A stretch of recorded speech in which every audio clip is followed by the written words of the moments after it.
Welcome back to Anna's Capital, where we break down the world of money, markets, and global power in a way that actually makes sense. This week wasn't just another news cycle, it was a turning point. War tensions are shaking global markets. Oil is surging, big money is moving quietly behind the scenes, and decisions being made right now could affect your savings, your investments, and even your everyday expenses. Today, we're breaking down the 10 biggest financial and geopolitical stories of the past week, and more importantly, what they really mean. Let's begin. 1. War in the Middle East is now the main market driver. The biggest story right now is simple. War is driving everything. Markets are no longer reacting primarily to earnings, interest rates, or economic data. They're reacting to headlines from the Middle East. Investors are watching one thing closely: the Strait of Hormuz, one of the most important oil routes in the world. If that gets disrupted, the global economy feels it instantly. According to recent reports, markets are entering a highly uncertain phase where war and oil will dominate decision-making. My take: this is a shift in power. Finance is no longer in control. Geopolitics is. 2.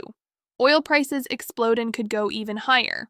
Oil has already surged massively this year, and analysts say it could go even higher. Some forecasts suggest oil could reach up to 190 per barrel if the conflict continues. That's not just a number, that's a chain reaction. Higher oil means higher transport costs, higher food prices, higher inflation. And here's the key insight: inflation might not be over, it might be coming back. In my opinion, this is the hidden threat most people are underestimating right now. 3. Global companies delay IPOs and cut payouts. Big companies are starting to pull back. Many are delaying IPOs and reducing dividends because of market instability caused by the conflict.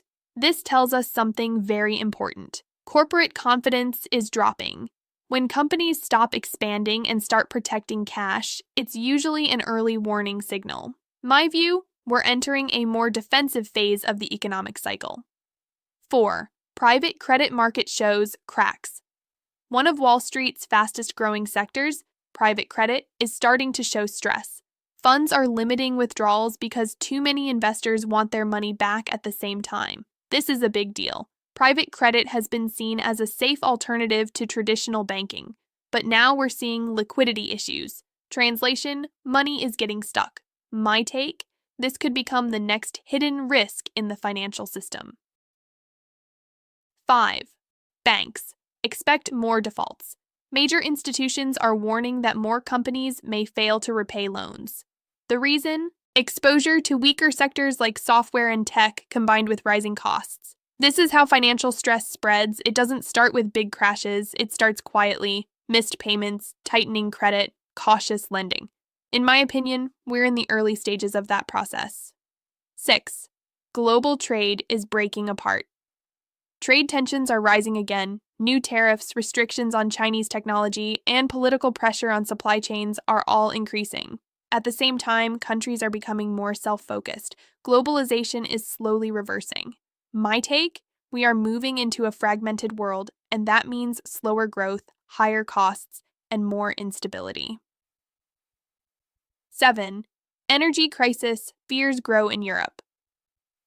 European leaders are now discussing new taxes on energy companies due to rising fuel prices. Why? Because governments are trying to control the impact of energy shocks on citizens. But this creates another problem. It discourages investment in energy production.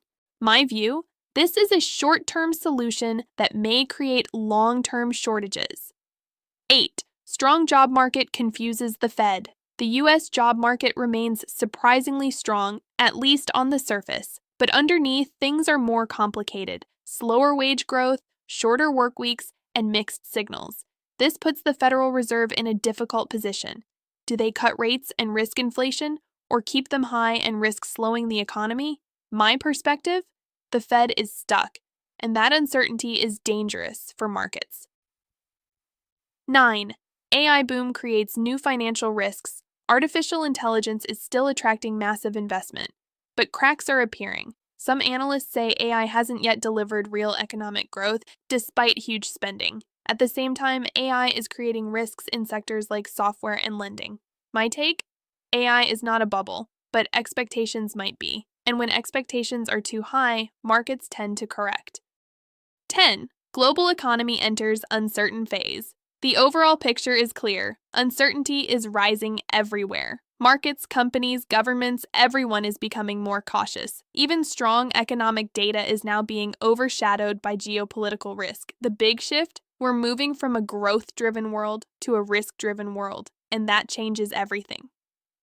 So, what does all of this mean for you? It means we're entering a new era, an era where markets are no longer just about numbers, but about power, politics, and global tension.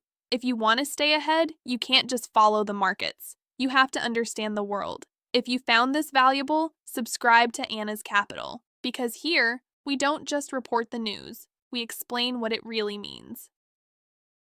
Bonus: quick insight. Here's something fascinating. Prediction markets are now assigning real probabilities to war outcomes, with investors literally betting on how long conflicts will last. Finance has reached a point where even war is being priced in real time. That's how interconnected everything has become.